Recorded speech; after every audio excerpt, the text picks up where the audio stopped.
I'm excited today. I have a question to start out with, though, that has nothing to do with Mother's Day. But I think you're going to connect with it just the same. What's your response to someone who acts like they're better than you? You have a response in your mind. Like, I'm going to tell you a story. I had an interview for a job about 15 years ago. And as you can tell, you guys have seen me. And if you're new around here, just listen. This is the norm. Like, this is way dressed up for me. I don't have any fashion sense. Like, I don't understand those things. But I understood going to this interview that I should probably dress to fit the job that I wanted, right? So I thought about this job and I was like, this job is not a professional business style. So I thought, you know what? I don't want to go too high and dress like where I'm like, I look like I'm trying to dress better than everybody at this job. So I dressed what I thought was professional level. It was not jeans. I didn't have on jeans that day. I didn't have on tennis shoes like that. I was dressed really nicely. I had a great time in the interview. I actually knew somebody who was on the interview panel, and I didn't get the job. And a couple months later, I asked the person I knew on the, hey, just some feedback. I would love to know, what kind of moved the needle? Why didn't I, at least get a chance at this? And they said, well, you aren't wearing a tie. I was like, are you serious right now? I was like, my skills and all that. Oh, yeah, but you didn't seem like you really wanted the job because you didn't have a tie on. You were just underdressed. I was like, are you kidding me? There wasn't one person on that panel with a tie on. You know what I'm saying? Like, how you gonna call me out for not wearing a tie when none of you wearing ties? Listen, you all look nice and I look nice. Why can't we all be friends and get along? I didn't want the job anyway. Thank you very much. Right? Like when somebody thinks they're better than you, I'm like, oh, bring it, bro. Let's talk about it. Let's talk about how high and mighty you are. We all know what that term is, right? Somebody who thinks they're so self-righteous. Oh my gosh.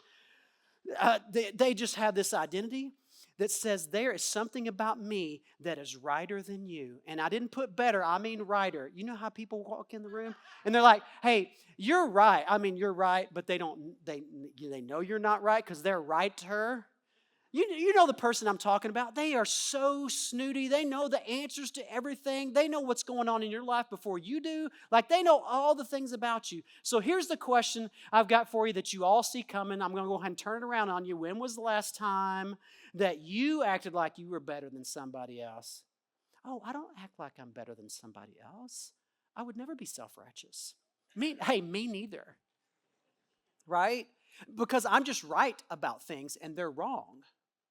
Because I don't know about you guys, but as a parent, listen, there's some people who they don't know what they're doing.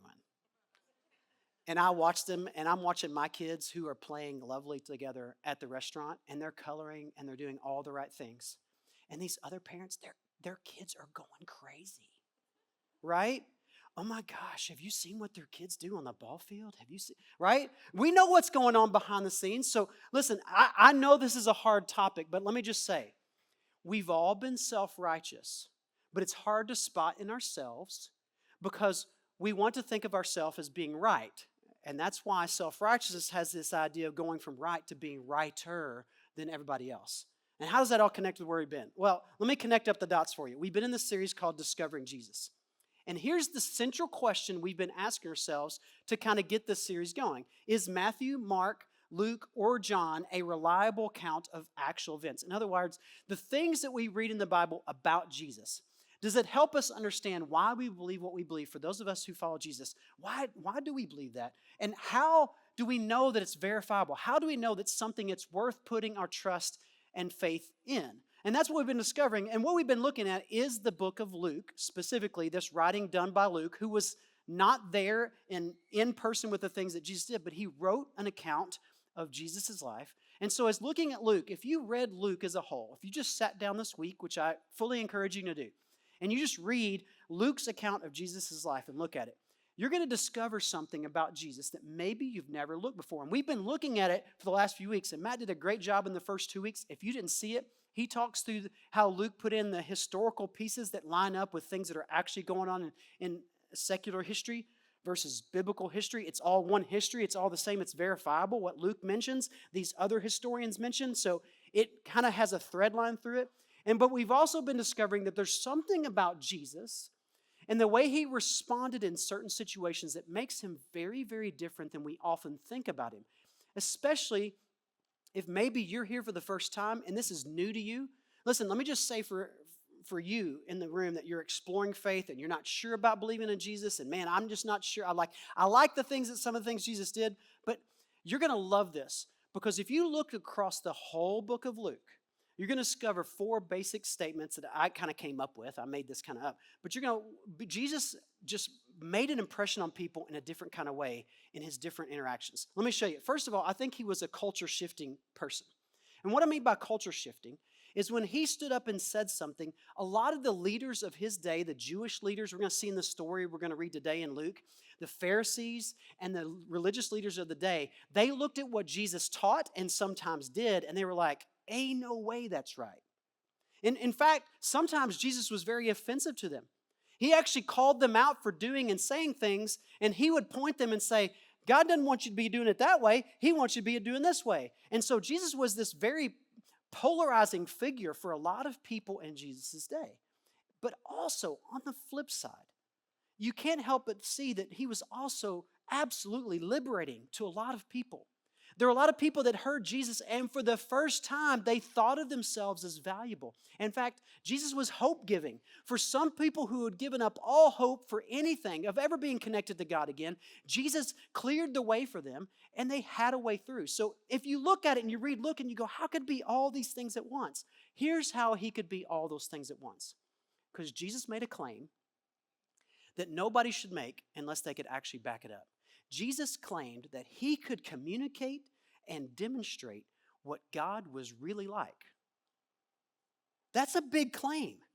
I mean, there are philosophers and theologians and all kinds of people. There are writings from all different kinds of religions that try to claim they know what God is really like. And Jesus stepped onto the scene in the middle of this first century Jewish town, and he goes, no, I can tell you exactly how God would respond in that kind of situation. And I can tell you what God thinks about those kinds of people and those kinds of people. And I can tell you the kinds of things that he would do if he were in that situation. And he makes this claim, and everybody in the room, no matter, listen, if they were exploring faith or if they were a Pharisee or if they were a teacher of the law, they had to stop and listen because this was a claim big enough to just kind of stop everything and go, wait a minute, are you being serious right now? You think God would do that? And in today's story, if you've been around a church at all, you're going to recognize it. You're going to know it. And let me just ask you to do one thing as we go through this story.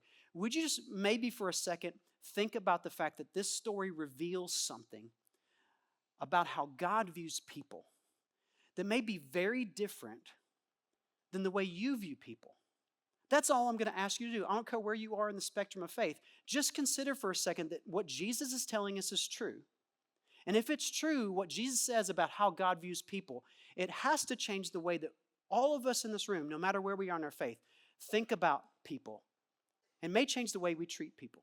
So let's start in the story. Here's what it says in Luke chapter 15. Now the tax collectors and sinners were all gathering around to hear Jesus. And this is what I love about stories like this. The tax collectors and sinners were not the kind of people that should want to be around Jesus. The tax collectors were kind of like pushed aside by the Jewish people anyway. And the people who were sinners, like, us, like the sinners who were not doing life right, were not getting it right. For some reason, they wanted to sit and be close to Jesus when he taught. Now, this is mind-blowing. For those of you in the room who are not sure you believe yet in Jesus, here's what I think. Jesus is a really attractive figure to those of us who don't have life figured out. It's kind of interesting. But on the flip side, in this same moment, as all these people who shouldn't be wanting to gather around Jesus are gathering around Jesus to listen, over on the other side, you have this. But the Pharisees and the teachers of the law muttered. They muttered on Mother's Day. Am I right?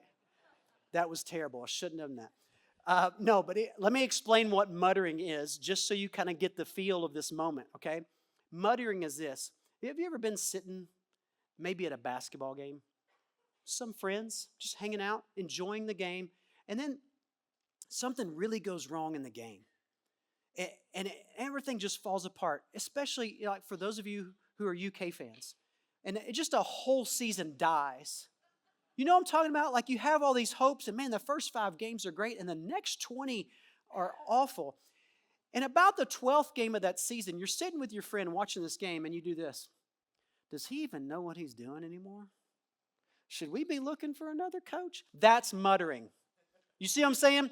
Muttering's that thing that you do kind of like to the side that you really don't want everybody to know you're doing, but everybody knows you're doing it. It's like you're out on the playground, right?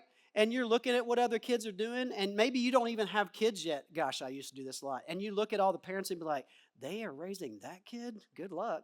That kid ain't going nowhere. That's muttering, right?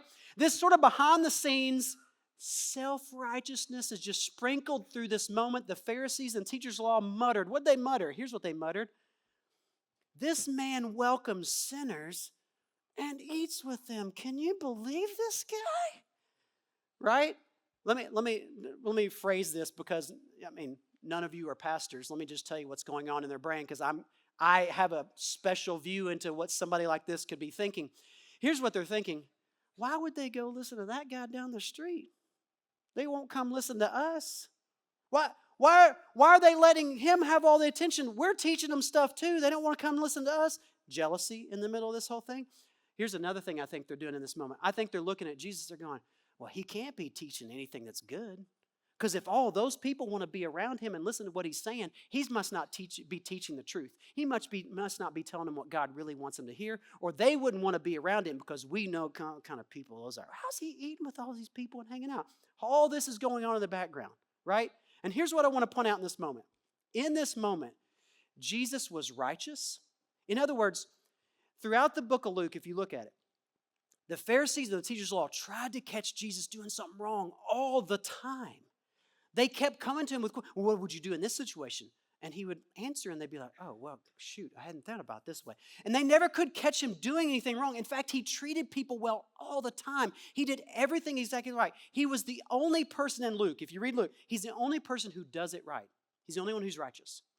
And he offends all the self-righteous, all the people who come thinking they know better than Jesus, they get offended by him. And he's attractive to all the unrighteous.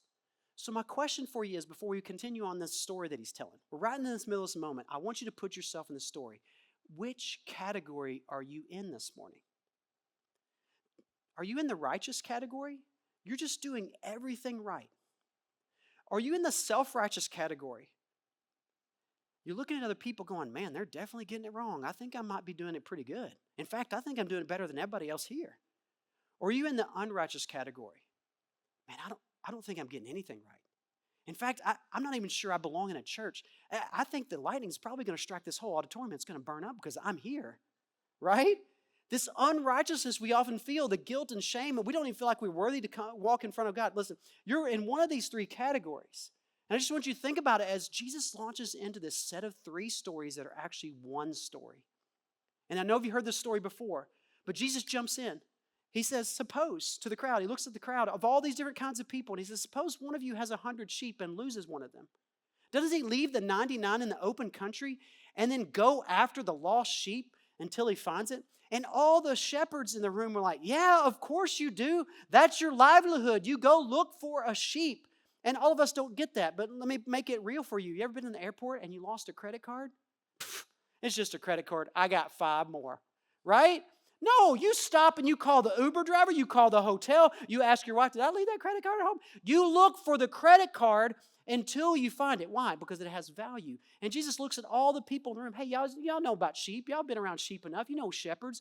What's going to happen? And they all go, well, you go look for it. And he goes, yeah. You know what you do? You go look for it. And if you find that lost sheep, you celebrate it, right? You bring it back home to your friends and you all get together and you have a party because you found the sheep that was lost, right? And then he makes this statement that, again, is one of these statements that for everybody in the room, people in the room, I don't care where you are in your statement of faith, it makes a big, big statement for him to say this. He says, just like those people, he said, I tell you, in the same way that there will be more rejoicing in heaven. There'll be more rejoicing in heaven? What do you mean? Like finding a lost sheep? Yeah, he said, there will be more rejoicing in heaven over one sinner who repents than over 99 righteous persons who do not need to repent. Let me make this really clear for you, what Jesus is saying here. He makes it really clear. He says it right from the beginning. He puts it in this first little part of the story. We're only 3 verses into this story. 3 verses in, and he already makes a point. You thought you knew where you were going with it. One lost sheep? Oh, yeah. Let me tell you. Heaven is just rejoicing over that one person who comes back to repent. Wait, what are you talking about? I thought we were talking about sheep. We're talking about people? God thinks people, according to Jesus, who have gotten lost are something valuable that got separated from its owner. Jesus looks at everybody and says, well, that's the way God views all of you.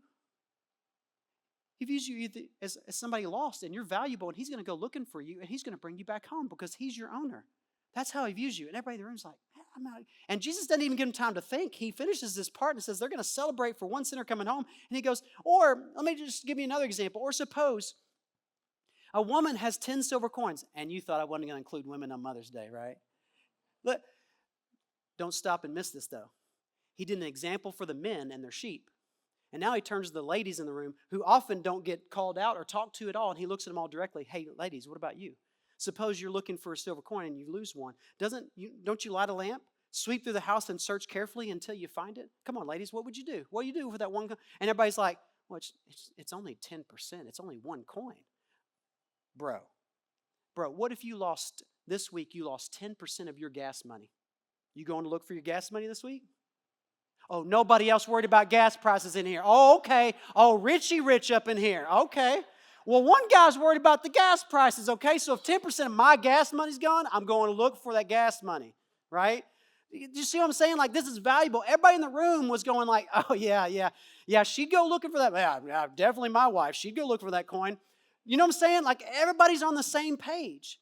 And what happens when she finds it? Jesus goes on, he says, hey, when she finds it, she celebrates it. She goes to her neighbors and goes, look, I found it. And he says, without skipping a beat, he looks at him and says, in the same way, I tell you, there is rejoicing in the presence of the angels of God over one sinner who repents. And he links these two stories together. I don't care if it's sheep. I don't care if it's coins. Guys, you guys get it? You guys understand? God is celebrating when somebody comes home, when somebody gets found. And then without pause, he doesn't even let them finish thinking about the coin before he launches into the third story, which you guys all know if you've been around church at all. He starts talking about this younger son. He's got this older brother, and he can't, man, I want my inheritance so bad. And Dad, it seems like he can live forever, man. This old guy will not kick the bucket. And finally, the younger son, waiting for his dad to die, just can't stand anymore. He goes, Dad, just give me my inheritance now and let me go live my life. I don't need to be trapped here with you and my older brother. And all the people in this story are like, what a disrespectful young man. I mean, golly, who does that? Who wishes their father dead and wants to take their inheritance early? And Jesus just keeps going with the story, and he goes, well, this father decides to go ahead and give him the money because he realizes in that moment, and I'm reading into this a little bit, okay? I'm summarizing Jesus' story, but also summarizing it from Jared's point of view. This father knows something about the son. This son is lost from him relationally. I mean, who asks their father for their inheritance early and wishes their father dead except someone who doesn't really care about the relationship with their father? And so the father in this moment goes, well, there's only one thing for me to do. Let him go. Because if I keep him here, it's not going to solve the problem. So he gives him the money. He gets his inheritance together and said, here you go, son, go. And Jesus tells the story that in just a few months, the son wastes away what his father took years to build up. And he's penniless, and all of his rich friends have left him. He's all alone in a foreign country, and he has to go find a job because a famine comes through the land, and he's got nothing to eat. And for the first time in his life, he's stuck trying to fend for himself, and he finds a job. And the Jewish audience had to have loved this part. Oh my gosh, you know, they're listening to this younger son, this no good, wishing his father dead, taking his inheritance early and living it up with all the ladies and all the parties and blah, blah, blah. And now he's getting his. He's got a job in a pig pen. To all the Jewish audience, they didn't do pigs. They don't eat bacon. I get it, right? Bacon. Everybody loves bacon.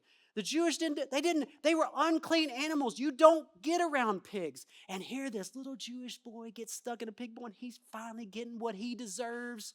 This is going to be an awesome story. He's getting his. He's getting his. And Jesus has this moment where he tells us, now the son was sitting there in the pig pen. And he starts thinking. He says, now, my father has servants. And none of them have to sit in a pig pen and eat the pig slop. They have real food and they have a real job and they get treated well. And he comes up with this idea, maybe I can go back home and just be a part of my Father's household as a servant. And so he gets this little speech together before he gets home. He says, here's what I'm going to tell my Father when I get home. I'm going to go back home. Father, I have sinned against heaven and against you. I know I've done it. Hey, I did it wrong. I didn't do it right. But here I am. I am no longer worthy to be called your son.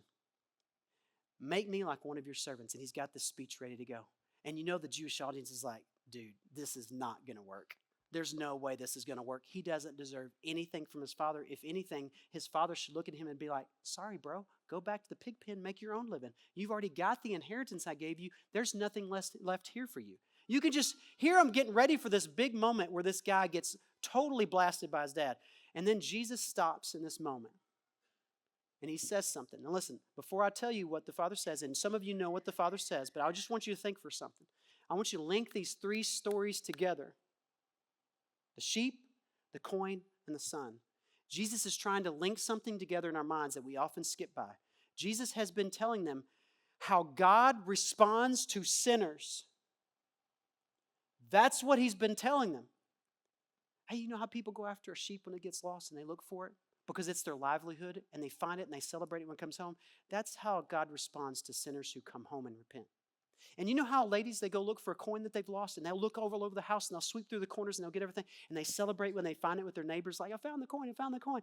That's how God and his angels respond when a sinner comes home. And this guy who hated his father, ran off with all the money and lived it up and broke everything in his life. When he comes home, this is how God responds to him. And here's how Jesus finishes his story. He says, but while he was still a long way off, that son was still a long way off, his father saw him and was filled with compassion for him. He ran to his son, threw his arms around him, and kissed him. Now watch this. Not only this huge moment where this father runs and embraces his son and kisses him, loves him, he says, for his son, and Jesus explains this, for his son of mine was dead and is alive again.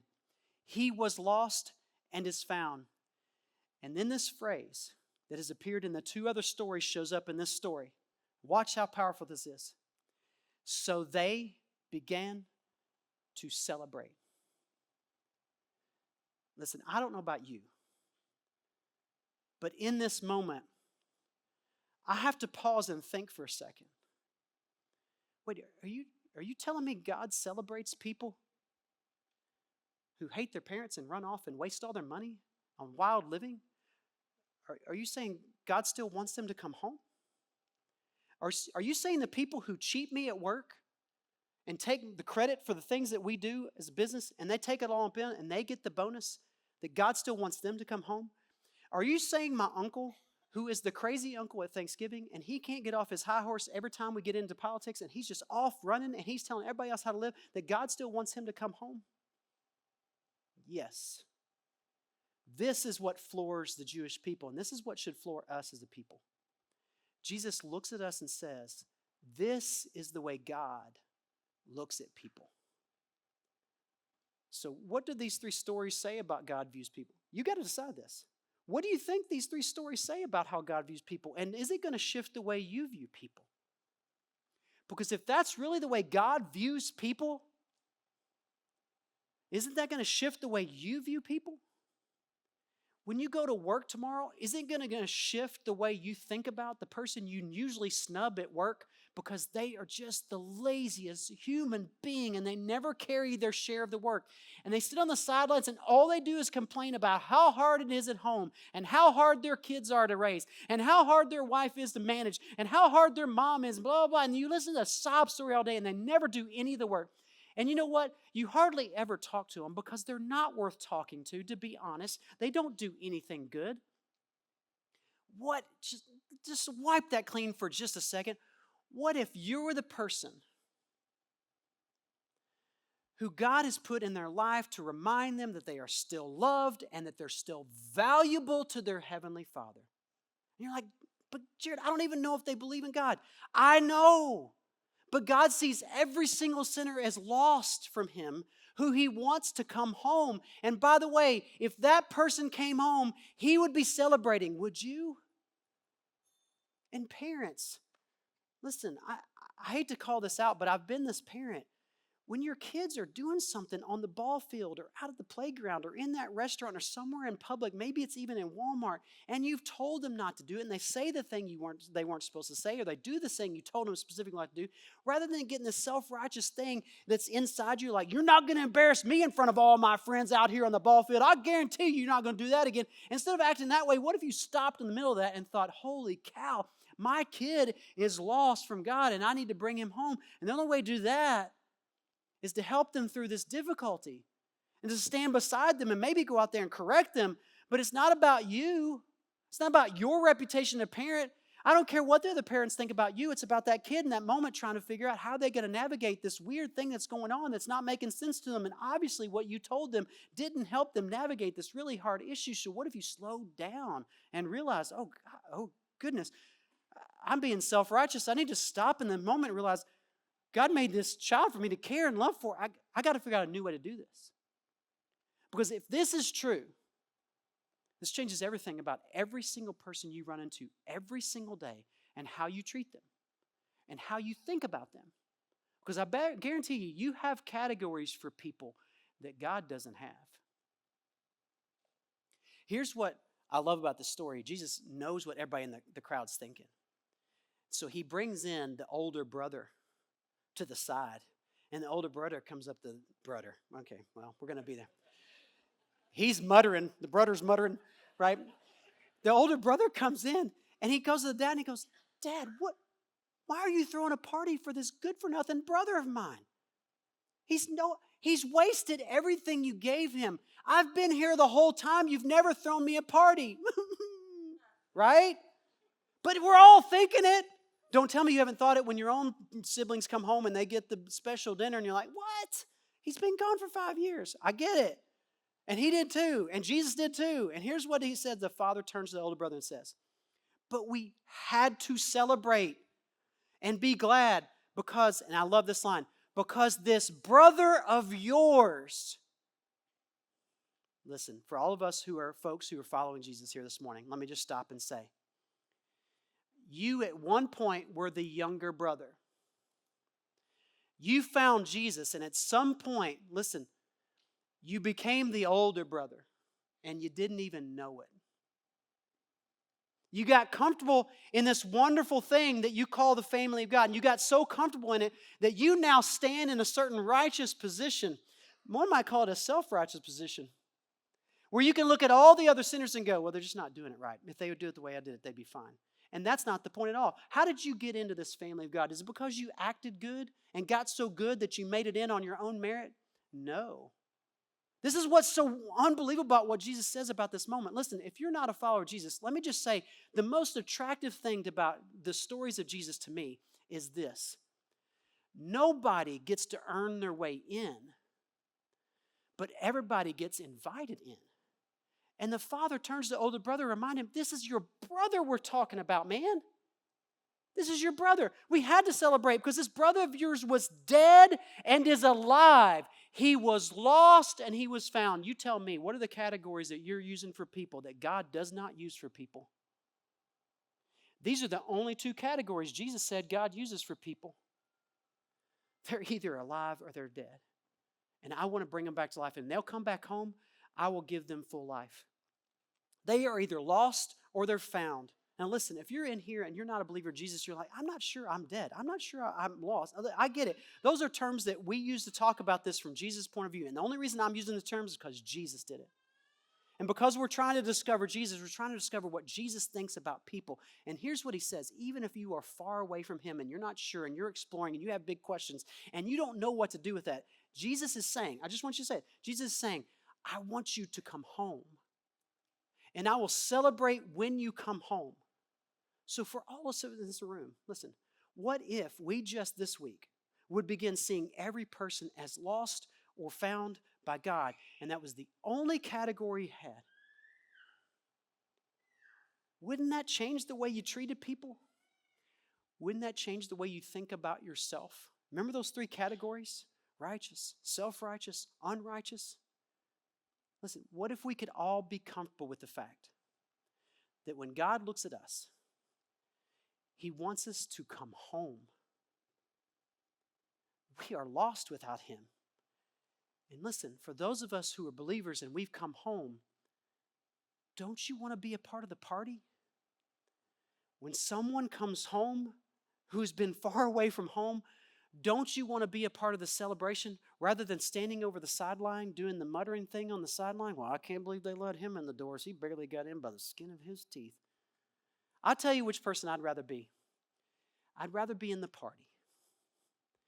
Because if Jesus said God's in the party and celebrating and all the angels in heaven are celebrating over one sinner who comes home, I want the party. And not just because I love parties. No, that's because I want to love people like Jesus loved them. Jesus said this is the way to view people.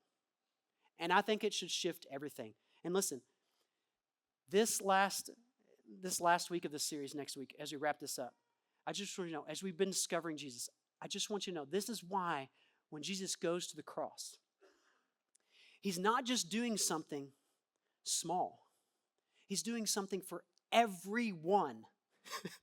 It is a death and a resurrection for every single person. And that's what's so exciting about the story of Luke that he tells all the way to the end of Jesus on the cross. Let me pray for you with this question this week, and hopefully you'll come back for next week as we wrap this series up. Let's pray. Father in heaven, thank you for being a God who looks at us this way, rather than put on categories on us that we often put on ourselves or put on other people. God, we create all kinds of weird categories in our head, and most of the time we create categories just to make ourselves look better than we really are. And so, God, would you help tear down our self-righteousness this week, and instead to look at the people around us in just the way that you do, that they are lost or found in God. And by doing that, God, we get to celebrate when people come home. And would you help us to be a part of their coming home by inviting them here, to invite them into conversations, by loving them well, by serving them well, by doing the things that you taught us to do through the example of Jesus. And I pray this in Jesus' name. Amen.